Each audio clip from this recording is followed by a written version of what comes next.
allow me to introduce our panelists for today, folks who have had a deep commitment to equity and have been part of this program from the beginning.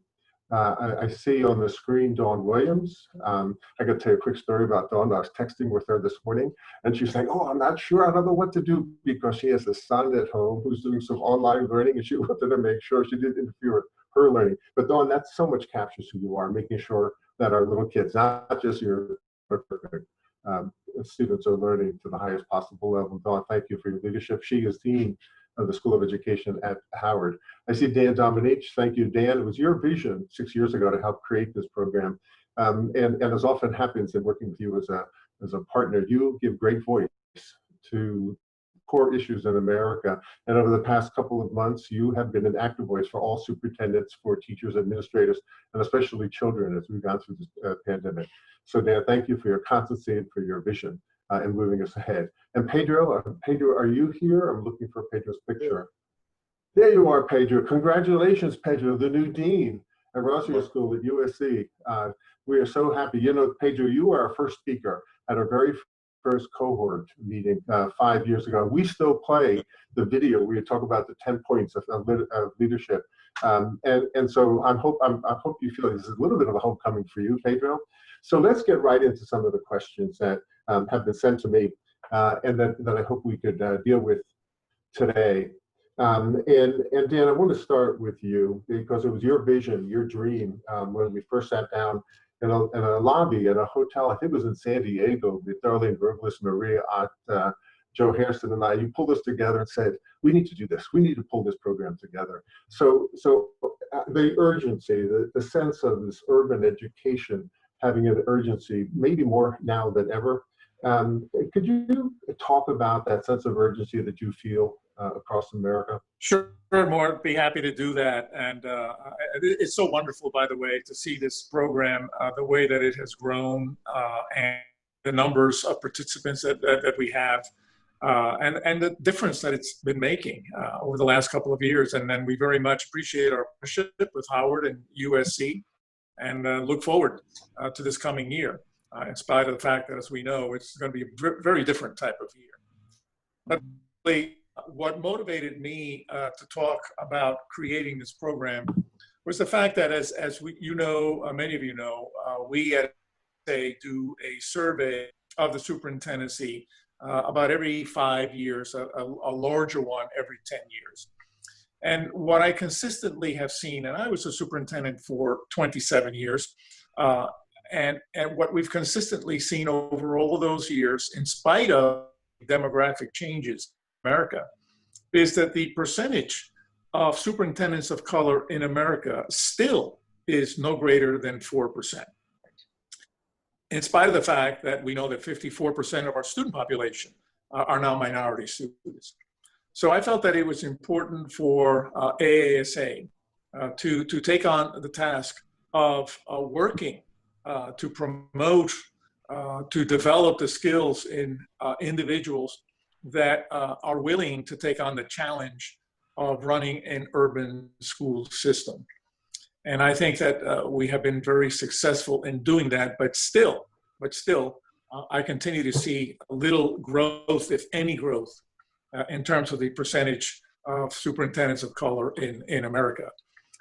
As a matter of fact, a more recent study that was done tends to show that when we look at the turnover of superintendents in America, the turnover is disproportionately greater among superintendents of color. So what we're learning basically is that as we turn out new leaders to take over these positions, existing leaders are basically removed from those positions. So it's a problem that I hope that we confront as we work in the development and training of our leaders to ensure that they have the necessary skills to succeed in the job. And now more than ever, I am a Latino. I can tell you that as a superintendent of schools for 27 years, one of my biggest joys was to walk into a classroom full of Spanish-speaking kids and speak to them in Spanish and say, "Hey, mi niños, ¿cómo están hoy?" and to see the smile on their faces, and they say, this is somebody that talks the same language that we do. And then the shock in their face when I was introduced as the school superintendent. ¿Qué? You're the superintendent of schools and you speak Spanish? So we know, I'm preaching to the choir here, but we know the importance of leaders that look like the children that they are leading, the children that they are working on behalf of. And we need more of that. So it's still an uphill climb. But today, I think we're in an environment where we see that it's greater than ever. Hopefully, we'll get even more support to do what needs to be done. Pedro, your thoughts about the sense of urgency for this program and for getting superintendents of color in the leadership roles in urban settings?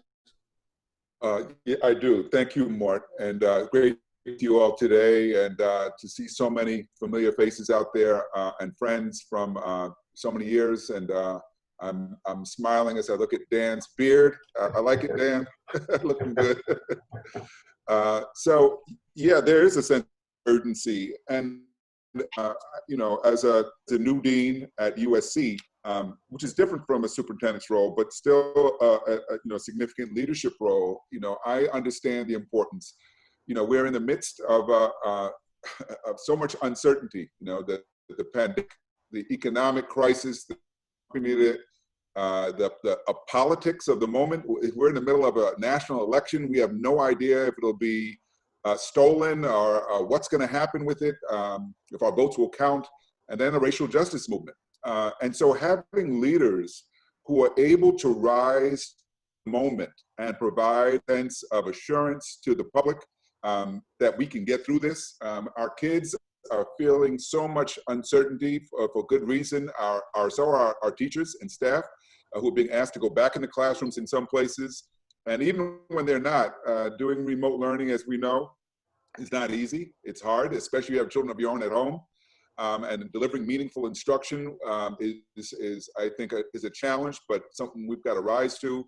So having leaders who understand their role in helping others to feel some calm so that they can get through this is important. And I think having people of color in those roles is especially important because I think, as Dan said, there's both the symbolic value, right, of the message we send to the children and families and communities we serve, but it's also the fact that with this responsibility comes the need at various moments to speak up.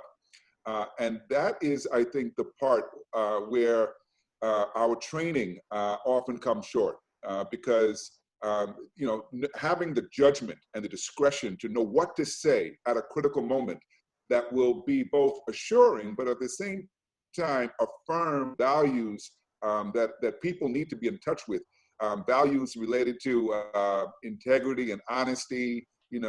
This is, I think, a real leadership challenge. And so I'm glad that ASA is still in this work. I'm glad that USC and Howard are part of it. But we're at a moment where leaders are going to be challenged, and where those who are really into it will expose themselves quickly, and will probably fall, and we'll see that soon. And we've seen that in because we're not getting guidance from the federal government or from the states really on how to lead school districts at this time. So it really comes down to superintendents. And so I think creating a cohort where we can talk to each other and get advice is really important. Pedro, thank you. I don't know if you heard, but across America, when it was announced that you were dean, there was a lot of cheering for your work, for your commitment. Thank you. And in all due respect to USC, Dawn, I think we're all Bisons this week, aren't we? That's great. Dawn, you've been such a great partner, such a great support since you were department chair and now as dean at Howard. So your thoughts about the sense of urgency in urban centers for leaders of color? Sure, yes, and thank you, Dan and Mort, from being there at the very beginning and having those conversations of what this could be, and then also being there during this journey to see what it has become. And now, especially for additional support of Cigna, there's so much more that we can do to build the capacity, but not just of this academy, but of superintendent leadership overall, because we can impact that level of change. And welcome, Pedro, to Decanal Leadership. I certainly look forward to connecting with you on additional as we are in the higher education space. I too remember when Pedro served as our keynote speaker during the first year.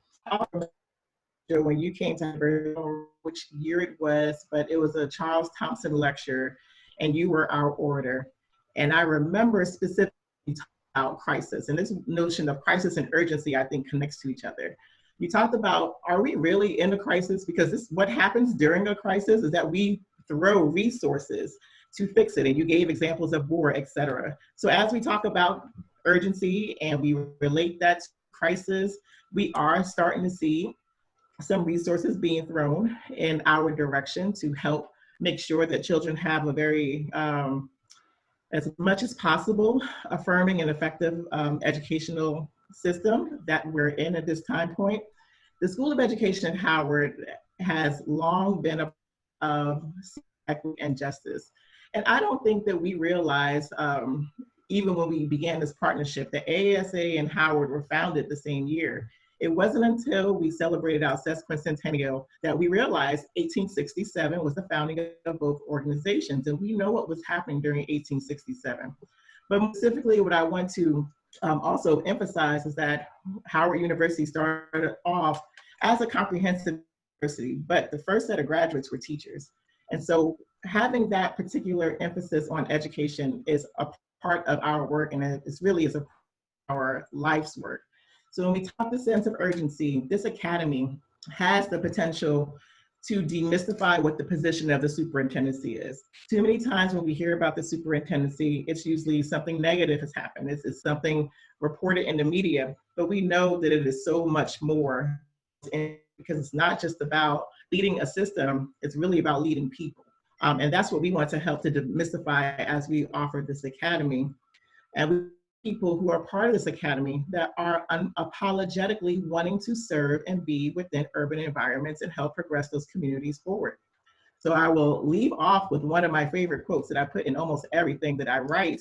It's a quote from James Baldwin. So as we talk about this urgency, he has been quoted by saying, "There's never a time in the future in which we will work out our salvation. The challenge is in the moment, and the time is always now." So that's what I have to say about the sense of urgency. We have to do it right now. Thank you, Dawn. Hey, Dan, I don't know how many times you and I have had a conversation. I've heard you speak about the role of the leader in addressing equity and taking on the issue of racism in districts. Would you talk about how you perceive, whether it's the superintendent, cabinet, or principal, the role of the leader in taking those issues on?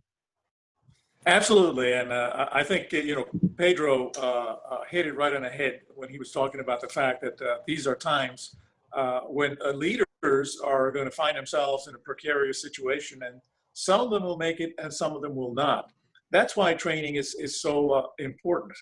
But I think we are in a position, those of us that are minorities and have become superintendents and are in that position, we really have an obligation to actually push the equity agenda.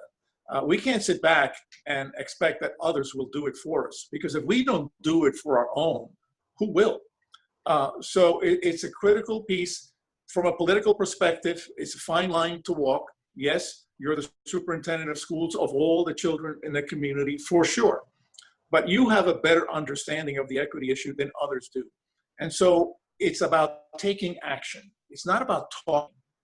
I was delighted to hear the other day when Michelle Obama was giving her speech, when she went to the point that said, let's not talk about equity, let's act. What are we going to do about it? And that's the position that I think superintendents have to be in. We don't have very far in any of our school systems where we have minority students to see where the lack of equity is. We don't have to go very far to see the barriers to opportunities that other students have, that these students don't have. The job is to remove those barriers. The job is to remove barriers that keep our kids from participating in programs for the gifted and talented. Our job is to remove the barriers that would prevent our children from being in advanced placement or at other international baccalaureate programs. Our job is to remove the barriers that disallow youngsters from entry into some of these high-performing schools. These are things that are happening in all of our school systems. And these are things that are opportunities that have to be, barriers that have to be broken to provide our children with opportunities. Is it problematic? For sure.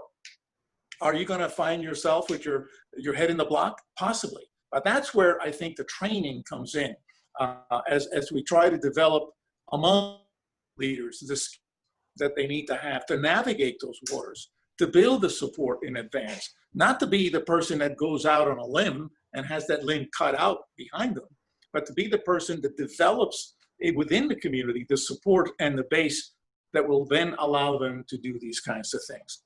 That is a skill, a political skill that we don't necessarily have. And it's a political skill that can be acquired. And so these are all the things that we hope to do in our programs so that we are training leaders who have the ability and the skills to take the risks that they need to take in order to remove barriers that prevent equity from happening in our schools. So Pedro and Dawn, I want to pick up on that thread that Dan just started. So there's a responsibility of leadership, if you could talk about that, the responsibility to raise these issues about racism, about equity. And there is a perilous path once you begin that. And Dan used the word navigate. Do you have any insight from your broad national perspective about the role of the leader and how you navigate that in these troubled times? Pedro, you want to go? Yeah, I would say it's not enough to raise it. You have to have a plan for what you're going to do to address it. And then you have to have a strategy for how you're going to communicate that plan to your staff, to your community, and how you're going to get support for that from those key constituencies. To raise the issues, but not have a plan is set yourself up for attack, because as we know, not everybody is on board. And so as soon as you put yourself out there, you have to be ready to explain what it is you're trying to do and why. How do you know that, and why do you have confidence in what you're proposing people to do? This is really important because as we know, these are very polarized times. So you talk about issues of racial justice and equity, even if they're your community who support, it might be the media that comes after you. It might be some other politician outside who comes after you. So you have to be prepared and anticipate where your critics are going to come from and how they're going to go after you. So I would say it's really important to have a well thought out strategy. It's not enough. Don? And I agree with all that Dan and Pedro has said. And even the foundation to that part is exercising political courage. So, and I'm going to speak specifically to the participants that are about to be involved with Cohort 6. You're going to get phenomenal training. You are going to be presented with data. We're going to take you through scenarios to critically think about what you would do in these situations to progress the district forward, to make sure that no one is really being left behind. But once you are in a situation and that real data hits you in your district, you have to be bold enough to exercise the political courage, because there will be those that, of course, there are naysayers. It's the reason that we can't progress now, because there are naysayers. So in exercising that political courage, you have to be okay with engaging into the conflict. You must be able to lead with that, to be able to provide that rationale. This is systems work. So it must start with you, who's at the top, to be and show that for the entire district. So it can be seemingly easy to have those type of analyses when you're looking at someone else's situation, but when it hits in your own background, and on your own backyard rather, please think about how you're going to put forth that political courage to do what's right. I remember our graduation for last year, I think it was, I led with my remarks saying, when you see something, say something. And that's a part of what it is. We have to call out when something is happening that's wrong. And believe me, we all have data that can allow us to do that. Dawn, this having across our country that comes to mind every time I talk to superintendents. And I have the good fortune to talk, as each of you do, to hundreds of superintendents each week, or to be in contact with them. And there's a theme emerging, which is as you return to schools, as we make plans for bringing kids either virtually or in person, There's that loss of learning issue. There is the poverty issue, which has upset so many of the plans. Again, Lavelle Brown was just called into a meeting with his governor, but he was telling me yesterday how teachers now are struggling with returning to the community is in a different position than the teachers and administrators and the superintendents are kind of all stuck in between trying to make it happen. Yet the opportunity is here to address some of those long-standing issues of racism, of inequity that have been pervasive for generations. So again, Dan, I know you need a national task force on this question of returning to school. And I'm wondering if you have any thoughts for all of the people listening to us today about returning to school and addressing issues of racism, equity, and the role of the leader in doing that. Yeah, Mort, absolutely. I can tell you very proud of many of our leaders who are really addressing, taking the opportunity of what's happening now, because we're all aware of the fact that this huge inequity in our public school systems was unearthed, although we all knew about it, because of the pandemic. When all of a sudden we have 13 million students out there who don't have the technology, when we have 13 million homes out there who don't have access to wireless connectivity in their home, how in the world are these kids going to get remote education? Well, they didn't. And even today, as we talk here today, there are still millions of students without technology and without access to internet in their homes. Yet we know in districts around the country where superintendents have taken the lead to ensure that that inequity is corrected, where laptops have been delivered to the homes of these students, where hot points have been delivered to those neighborhoods and buses that provide internet access. What we are fighting at AASA on the front of advocacy to get Congress to provide the monies that we need to be made available so all of our students have that. But there are districts and superintendents that have taken the lead. They've taken the lead to make sure that these youngsters are fed. They were fed throughout the summer. They're taking the lead to ensure that as youngsters are brought into the schools for physical education, that those youngsters that have the biggest gap in achievement are the ones that are coming first. Our special ed students, our ESL students that not perform because they were not able to have access to remote learning. So this is an opportunity right now, for leaders in systems to take advantage of this and provide a level of equity that we have not provided before by identifying the actions that can be taken to make sure that all of these students are reached, that all of these students are given the opportunity to continue to learn, and that we create different models. I mean, Morton and I and our good friend John Brown wrote a book a couple of years ago on personalizing learning. And what a great opportunity this is today to see personalized learning become the thing. Because if we do that, and we know that there's a learning gap, we don't want to do what we've seen other countries and other places do. Well, let's repeat. Everybody repeats the same year. There's no moving on. That is ridiculous. If we personalize learning, we ensure that we take every and each student from where they're at and move from there, not have them stay back another year in school simply because of what has happened. So there are many opportunities right now, and I really am proud. And by the way, I'm talking about white superintendents as well as minority superintendents, all doing this on behalf, and this is what needs to happen, for all of us to come together, recognize what the need is, and to ensure that we break down those barriers to make sure that these kids are prioritized in terms of the opportunity. Pedro or Dawn, thoughts about opportunities that maybe now presented themselves? A crisis is a terrible thing to waste. Pedro?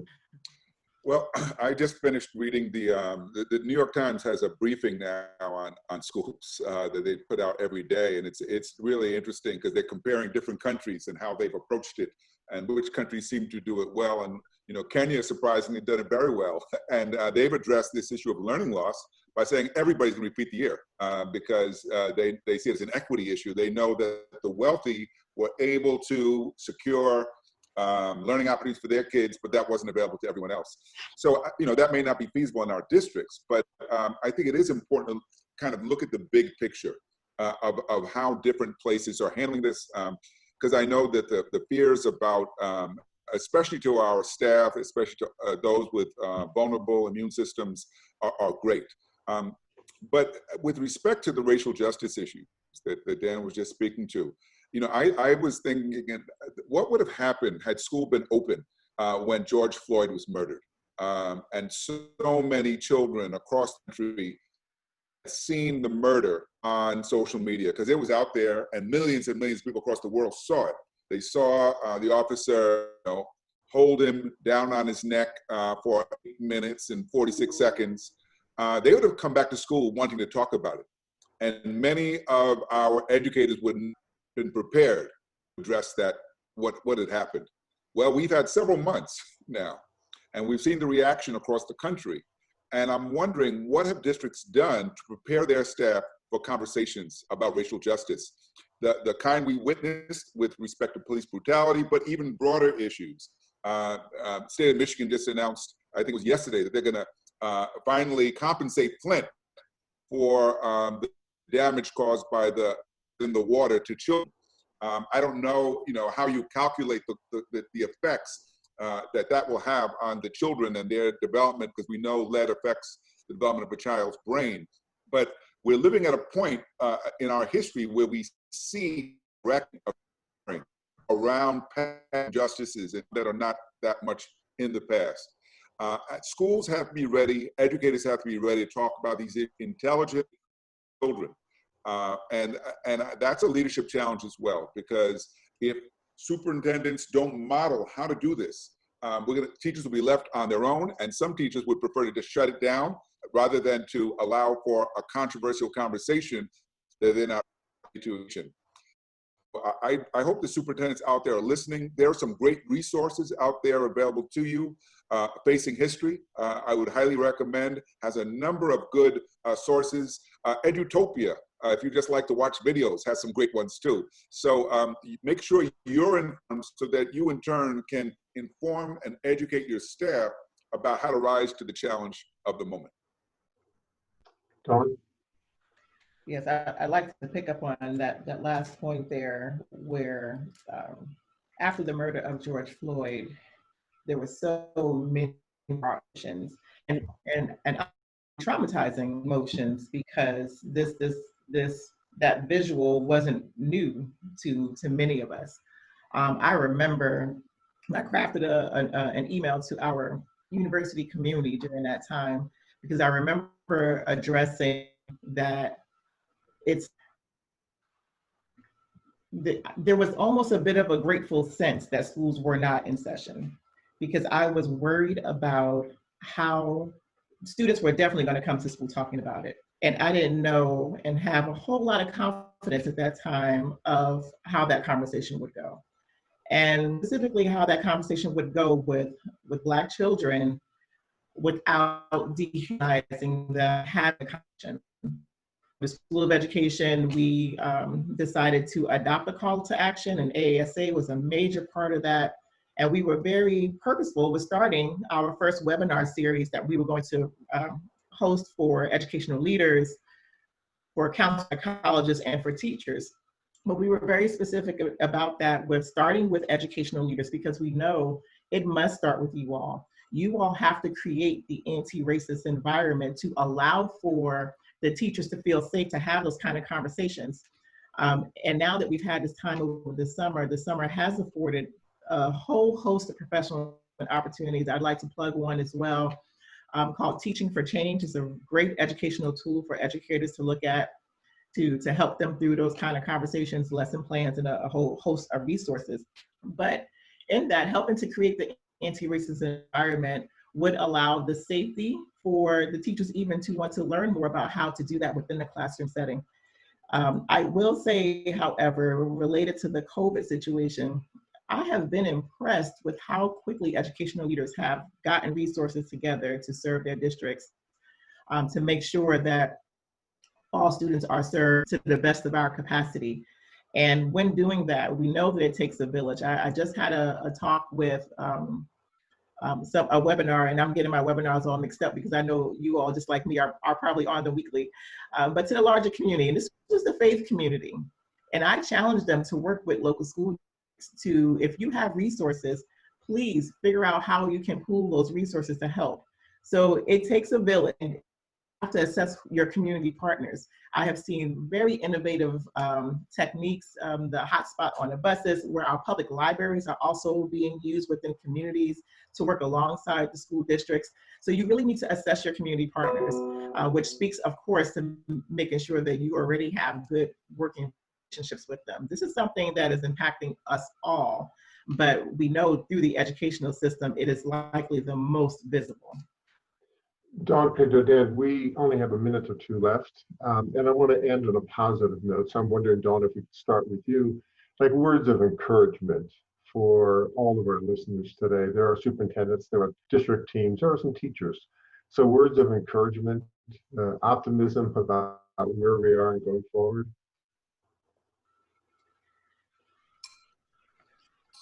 I'm sorry, go ahead, Don. Okay, the network, the AASA is a perfect example of that positivity. So what I will say is to make sure that you build your network. That network needs to be community of, or some kind of coalition that's going to help you advance that work. So in the work that you must do in your school districts, as we are returning back to school now, you have to think about who can you tap to help alongside of you to start some progress. And sometimes when you're in that coalition, it might be the coalition of the willing. That might be who you get started with so that it can multiply with others. But you must be a part of a network. You cannot do this work alone. And that network can be in a variety of ways, but specifically as what we're doing here with the Urban Superintendent Academy, the networks that the newest network that AASA is leading, you have to have people even outside the district that you call upon. And you may share some stories and you may get the type of encouragement that you need to have that very political type of meeting the next morning. So I invite you all to join us in our larger network, and you see how strong it is. Tracy Davis talked to you about the affinities that have now naturally started with our cohorts, and they absolutely help each other outside of what we have in our monthly instruction. So build your network, and that will build the power that you're able to multiply. Pedro? Yeah, I've been thinking a lot about the example of Congressman John Lewis, who passed away not long ago. And you know what he represented, and the reason why he was such an important figure was that he not only represented the moral courage that came from being an activist in the movement, but he also had a moral leadership was impossible for even his detractors to deny. Even the president, he didn't say kind words, but he didn't attack him as he usually does, because he knows the kind of person that John Lewis is and was. And many of his Republicans even went their way to say this was a good man, because John Lewis found a way to connect with them on a human level. And I think that's an important example for all of us. That is, it's very easy in this moment to feed the polarization, to feed the bitterness, the resentment. I say leaders have to realize beyond that. We have to lead with moral clarity, but we also have to not engage in the petty fighting. We shouldn't be engaged in the kind of resentment and bickering. Leaders at this moment, I believe, have to rise beyond that, stay on the work at hand, and engage in attacks, even when you yourself are attacked. So I know that takes a lot, but I think if we allow ourselves to fall into that, we will lose our own moral authority. And so think of John Lewis, get into good trouble, but make sure it's good trouble, not just trouble. Thank you, Pedro. Dan, it's all yours. So to wrap up very quickly, Mort has had me say over and over again that we discovered the secret to our success in terms of all of the programs that we're operating and for professional development at AASA. And that secret sauce is the opportunity for the individuals that are part of all of these cohorts to come to work together to support one another. We've seen the results of that. We're creating alumni of cohorts that still want to come together. That coming together provides you with the strength, with the confidence, with the support that you will need to do the kinds of things you need to do. So that's a very important piece to build on what was said earlier this is a very strong thing. Unfortunately, we're going to be lacking, at least for this year, the ability to come together in person, which is a very strong positive element of that. But you know what? I think we're all becoming used to the Zoom age, and we'll take advantage of that until such time as we can again unite and come together physically. Thank you, Pedro, Dawn, Dan, for being moral leaders, for being good friends of children across America, for supporting leaders, for guiding us through all of this. I trust each of you implicitly in the work you do and lean on you to help move us ahead. So I'm just honored that you spent time today with not just the cohort, but with others who have joined us for this equity and racism conference. Thank you so much for being part of this work.